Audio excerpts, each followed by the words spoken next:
What is चड्डी? चड्डी क्या है? वायरल हो रहा है चड्डी गर्ल, लगातार ट्रोल कर रहे हैं लोग।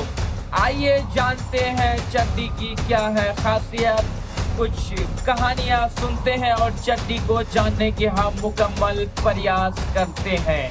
आखिरकार चड्डी क्या है? लगातार ट्रोल हो रहा है और चड्डी के बारे में जिक्र की जा रही है, लगातार रील्स बन रहे हैं। आइए चड्डी को हम पूर्ण रूप से जानने की प्रयास करते हैं। देखो भैया, ऐसा है कि महत्वपूर्ण चीजों पर बात करने की वजह बहुत सरल भी हो सकती है। कई बार वो वजह शिष्टा की संसदीय परंपरा की उस तरफ भी हो सकती है। इतिहास के एक अध्याय की तरह देखें और समझें। इंसानी इवोल्यूशन की कहानी में कैमरा जब बहुत दूर जाके टिकेगा तो उसमें अंडरवेयर की जर्नी कैसी दिखेगी। चड्डी, कच्चा, दोवस्त्र, जैया, अंडीज, अलग अलग रूप में अलग अलग नाम है, पर वह कि जिसका रंग कोई बताता नहीं, उसका इतिहास क्या है, अर्थशास्त्र क्या है और समाज शास्त्र क्या है। इस कहानी में कई धारियां हैं, इलेक्ट्रिसिटी है, फ्लेक्सिबल है, नारे तो हैं और लूप होल्स, वो तो हर स्टोरी में होता ही है। सब छोड़ो, आज सुनो अंडरवेयर की कहानी जो शुरू हुई थी आज से 7000 साल पहले। नमस्कार, अपन है रिजवान और आप देख रहे हैं जटिलता की व्लॉग। और सरलता का पर्यायवाची आसान भाषा में समाजशास्त्र के कॉन्सेप्ट का जिक्र अक्सर करते हैं।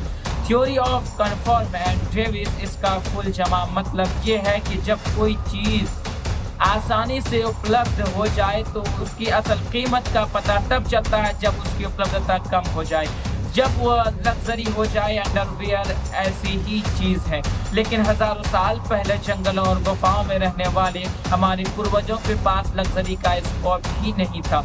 वह एक बेसिक सिद्धांत पर चलते, यूटिलिटी आधारित हो, यानी सिर्फ ज़रूरत की चीज़ों पर जोर हो। तो हमारे पूर्वजों ने जब पहली बार रियलाइज़ किया कि जेनिटल्स को कवर करना चाहिए तो करीब 7400 साल पहले लंगोटी का इस्तेमाल करना शुरू किया। लंगोटी यानी एक कपड़े का टुकड़ा जो कमर और टांगों के बीच बांधा जाता था। पहनने में आसान और पत्ते लपेटने से कहीं ज़्यादा बेहतरीन, गर्मी में आरामदायक भी। फिर धीरे धीरे इसमें कुछ एक्सपेरिमेंट किए गए, कुछ ऐसे लंगोट बनाए जो मिनी स्कर्ट के जैसे थे, कुछ सिर्फ जेनिटल्स को कवर करने वाले ट्रायंगल ने के कपड़े जैसे। एक तरह से जी स्ट्रिंग का पूर्वज। बात यहाँ तक पहुँची ही थी कि पहली सभ्यताओं की स्थापना होने लगी। विलन कपड़ों का एक प्रकार होता है, टाइप हो जाए तो तानाशाहों का। तो इजिप्ट की बदरिया सभ्यता ने लीलन के धागों का सिस्टम समझ लिया। उन्होंने बनाए लीलन के लंगोट, वेरी कंफर्टेबल। महिलाओं के लिए बनाए लेदर के लंगोट। महिलाएं इसे पीरियड्स के दौरान पहनती थी, मासिक धर्म के दौरान, और यह सिलसिला कई हजार साल तक चला। फिर यूरोप में रोमन साम्राज्य आ गया। यहाँ से कच्चे की कहानी में आया मोड़। रोम साम्राज्य के समय व्यापार बढ़ा, लोगों ने पैसे कमाए और अमीर गरीबों के बीच की खाई बढ़ गई। इसका असर अंडरगारमेंट्स की चॉइस में भी दिखा। अल्लाह झूठ ना बुलवाए, अमीर लोगों ने रेशम के लंगोट पहनने शुरू कर दिए, गरीब जो है वो लीलन और ऊन पर ही टिका रहा।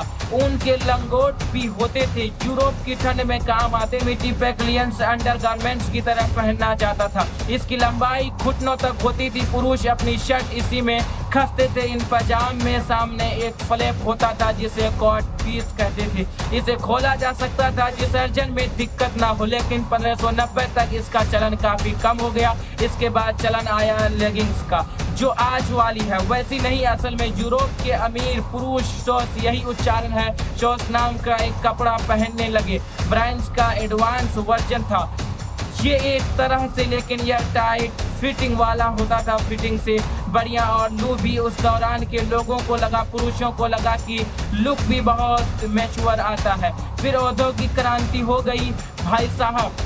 मास प्रोडक्शन ने बहुत सारी चीजें बदल दी, इंक्लूडिंग अंतवस्त्र। पहले लोग खुद अपने अंडरवियर बनाते थे, लेकिन अब इन्हें दुकानों से खरीदा जा सकता था, फैक्ट्रियों में बनाया जाता था। पुरुषों और महिलाओं दोनों के लिए यूनियन सूट्स नाम का अंडरवियर आराम हो गया।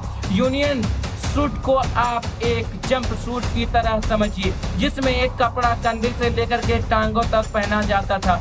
20वीं सदी की शुरुआत तक यूनियन सूट का प्रचार जारी रहा। 1950 में अंडरवेयर डिजाइन में एक बड़ा चेंज आया। पहली बार अंडरवेयर पर अलग अलग डिजाइन प्रिंट होने लगे, जैसे फूल पत्ती बनने लगे। सोसाइटी के नॉर्म्स को थोड़ा चैलेंज करने वाले अंडरवेयर भी आने लगे। पब्लिक में दिखने की थोड़ी बहुत स्वीकारता भी आने लगी। छिपाने वाली चीज की छवि टूट गई। यह ट्रेंड मिना स्कर्ट्स और दूसरे रिवीलिंग आउटर वेयर के साथ पेटीहॉस, जो कि पेंटिंग और हॉर्स का कॉम्बिनेशन था, वो भी बहुत फेमस हुआ, लेकिन धीरे धीरे डिक्लाइन कर गया। 1970 के दशक में और 80 के दशक में आकर्षक अंडरवेयर का ट्रेंड और बढ़ गया। जी स्ट्रिंग जैसे अंडरवेयर भी पॉपुलर हो गए, जो पहले सिर्फ एक जो इंडेक्स अर्थव्यवस्था को मापने का कोई आधिकारिक मापदंड नहीं है। इसमें भी कई खामियां हैं, जैसा कि हमने आपको शुरू में बताया कि अंडरवेयर का कनेक्शन कई आंदोलन से भी है। अब एक एक करके उन आंदोलनों को भी समझ लेते हैं। यह कैंपेन था मॉरल पुलिसिंग के खिलाफ। मॉरल पुलिसिंग यानी जब कुछ लोग समाज को संस्कृति के नाम पर सुधारने निकल पड़ते हैं। ऐसे ही एक संस्कृति के ठेकेदार टाइप का संगठन जनवरी 2009 में कर्नाटक के बेंगलोर जिले में महिलाओं की मॉरल पुलिस करने लगा। ग्रुप के लीडर ने कहा कि 14 फरवरी यानी वैलेंटाइंस डे पर अपने साथ पेंडिक, सिंदूर, मंगलसूत्र लेकर के चलो। इस हरकत के खिलाफ फरवरी 2009 में महिलाओं की ओर से पिंक चड्डी कैंपेन शुरू किया गया। एक नॉन वायलेंट प्रोटेस्ट था, जिसे consort of pub going loose and forward women नाम के ग्रुप ने ऑर्गेनाइज किया। इसे निशा सुमन नाम की एक जर्नलिस्ट ने ट्वीट किया। कैंपेन का आइडिया ये था कि यह शादी करवा रहे हैं संगठन के ऑफिस में पिंक अंडरवियर्स भेजे जाए और इस तरह उनको एक मैसेज दिया जाए कि फ्रीडम से समाज मजाक नहीं, फ्रीडम से मजाक नहीं करने का बॉस द जंग ने मार्च 2020 में एक आर्टिकल छपा है। इसमें बताया गया कि कैसे ब्रिटेन की एक लग्जरी कंपनी ने अपने विज्ञापन से वुमेन एम्पावरमेंट। आप इस कहानी में कहते हैं, हमें कमेंट जरूर कीजिएगा। फिलहाल अंतिम न्यूज के माध्यम से रिपोर्ट्स देख रहे थे। जय हिंद, जय भारत।